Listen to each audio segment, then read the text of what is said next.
Amatshan'wini ya ku papa Rhulani a tsaka ku va a ri a role model ya un'wana munhu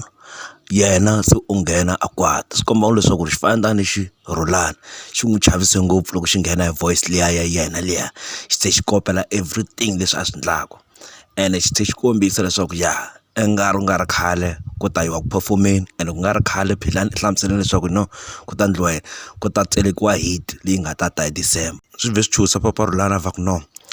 loyi Philani u byaletela xifantani xakwe xi ni kopela hi mhaka a nga ha tirha na mina se a nga ha benefit nchumu papa Rhulani i nga ri le ku chuwachuweni ku ri ti ta vuya ngo loko xo nghena emisakazini a xi endla swilo swin'wana swa matimba ngopfu. Okay, here is the video.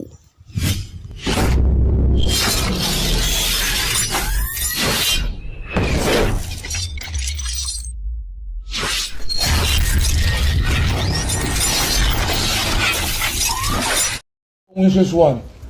ku na mfana wun'wana va ri Philani wa ka Mkhomi mfana lowa Philani wa ka Mkhomi luya i le ku xiseni ka xihlangana lexiya ku ri xi ti endla mina hi ku kumeka wa swi vona ku a nga ha ri ku dyeli leswi a swi kuma a nga ha ri ku swi kumeni se u twa ku vava i xisetela n'wana lowu wa xikolo ku a ti endla mina what yini